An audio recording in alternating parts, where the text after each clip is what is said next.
Before getting started with the video, I did want to go ahead and explain what I did. So what you're about to see is how I started off my video, and that is the origin of the potato, which is what most of my interview questions are centered around when I went to the Vilnius Cafe to interview Miss Jolanta, and she taught us a little bit more about the food.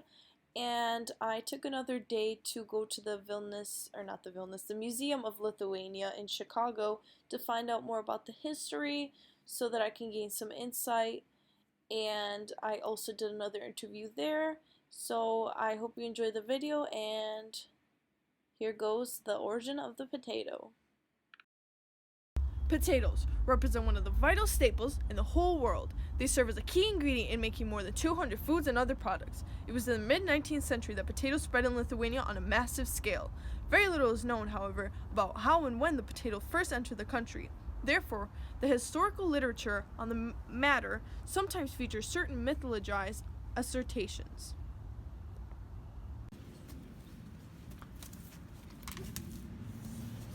Potatoes first traveled to Europe with Spaniards in the third quarter of the 16th century from the western part of Latin America, where local people had cultivated potatoes as early as 10,000 years BC.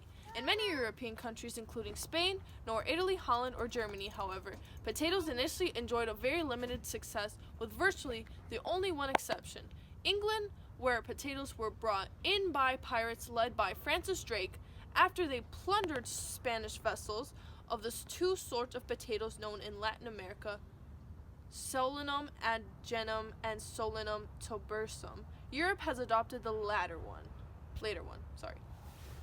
So basically, a lot of Lithuanian dishes include potatoes, as we know. They use potatoes on the side, as we learned, and also dumplings filled with potatoes, as well as, baked potatoes or any other potato-centered foods.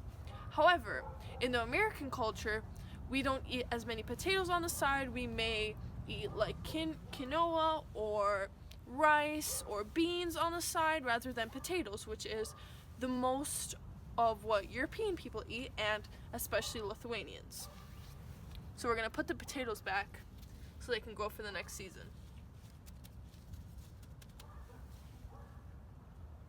So right now we're outside of Old Vilnius Cafe, where we will indulge in the culture and talk to some people that are working here to find out a little bit more about the culture, as well as answer a few of our questions on the dishes that they do serve that include potatoes.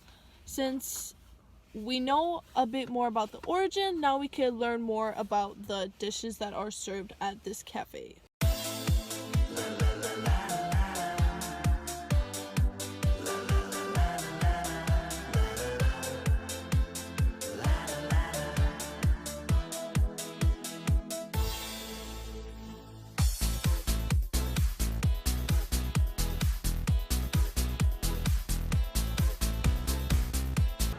So I'm here with Miss Jolanta to indulge more in the Lithuanian culture, and I'm going to ask her a few questions. So the first question is, what are some of the dishes that include potatoes, or what type of dishes include potatoes on the side that are like the most popular in the Lithuanian culture? First use zeppelins. Yeah, it's our nationality food zeppelins. It's ground potatoes inside pork meat. Yeah, it's our the best really. Yeah.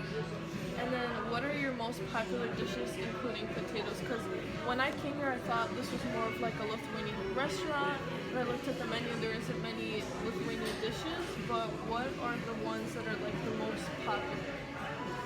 Most popular? It's everything most, you mean Lithuanian dishes, yeah? Mm-hmm. So more Lithuanian dishes, with potatoes, it's kugelis. It's really a baked potato sausage. It's same with ground potatoes and everything mixed with bacon bits. Yeah, this is some three zeppelins, baked potato sausage, and kugelis. This is more stuff for potatoes and bacon bits. And then how long have you been involved with this particular location or restaurant? 6 years. 6 years. Mm-hmm. So are you like the main manager? Is there anyone else that manages the restaurant? Or? This is now we change. This is now more crepes and pierogies house. Yeah, so we're responsibility for food, some of it for orders, some for ordering products. And then, what is your favorite dish and why? My favorite dish, actually my favorite dish is fish. Fish? Yeah.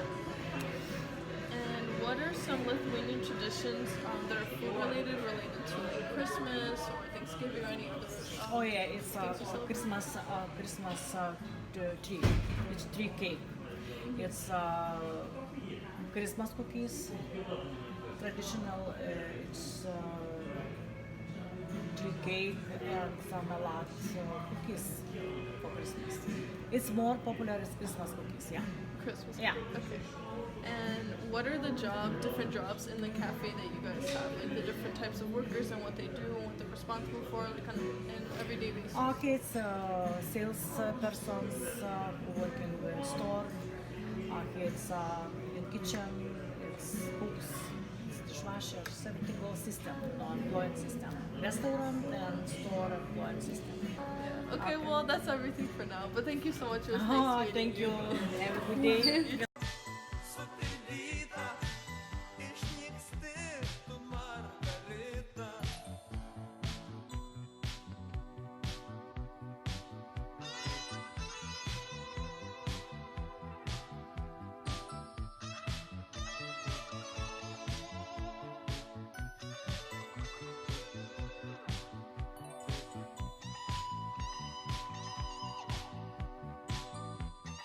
So this is the dish that we're gonna try, and this is a potato-filled dumpling that is very popular around Eastern Europe as well as Lithuania. So there's some, looks like sour cream on it, but the main part is the potatoes that we love so very much. So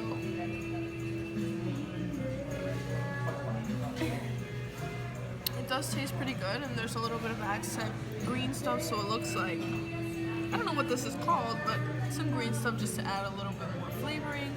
So I'm gonna go ahead and eat this whole thing. It's really hot. Another type of food that's also very common is sauerkraut. This can be served with dinners, so if you have like a potato dish, you could use it on the side. And then here, some Lithuanian vodka, because that's, some good stuff that older people enjoy. And then here I found some Lithuanian little like keychains and stuff like that for people that came from Lithuania and stuff like that. So I thought those were really cool. And then another thing to note that I will be going over later on in the video is the amber jewelry that was very popular. And as you can see, there's a lot of different types of necklaces and rings and different types of little like gadgets and stuff like that. But here, as you can see, there's a lot of rosaries, and these are very popular because, as you know, like Lithuanian culture is mostly Catholic. And then here is more jewelry.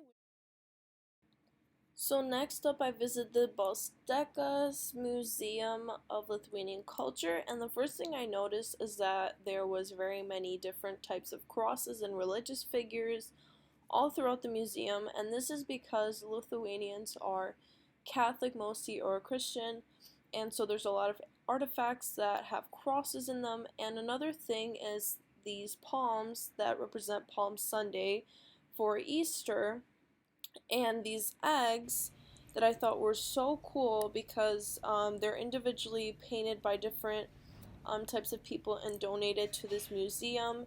And they're painted around Easter, and they also hold workshops in this museum that teach children how to paint these eggs. So I just thought that was really cool. So right now I'm in the Lithuanian Museum, and I came across my favorite part of the museum, and it's the one with all the jewelry, because I find it really cool how they used a lot of amber in their jewelry, and that's what they were really known for. And there's like multiple amounts of like big stones, little stones, stuff with metal, and that's really what they cherished back then. and that's the artifacts that they love to wear as jewelry. As well as like the clothing, it's very cultural. It's not something that you would see nowadays, but it's still very interesting to see how the clothing styles have changed over the years. So then here we have a bunch of different types of cloths, which was how they made their clothes. They weaved it and hand sewed it, and each of these dresses represent the different regions in Lithuania, which I thought was really interesting. And they also had wooden shoes back then, which definitely was very uncomfortable, but I just thought those were really funny looking. And here is a closer look at one of the outfits along with the jewelry that they had on. So it's definitely a lot of colorful patterns, and they're very unique, and each of them is very different from one another. So going back to the jewelry, this is really where the amber originated. These are the very earliest pieces of amber, which were found in the Baltic near Egypt. Another part that I found interesting is the 60 million-year-old insect inclusions in amber, which is where different types of bugs were inside of the amber, like fruit flies and worms and everything like that. And here is a newer version of the amber pieces that people like to wear. So it's just different types of necklaces, some bangles with some smaller pieces of amber, some big stones, and just different types.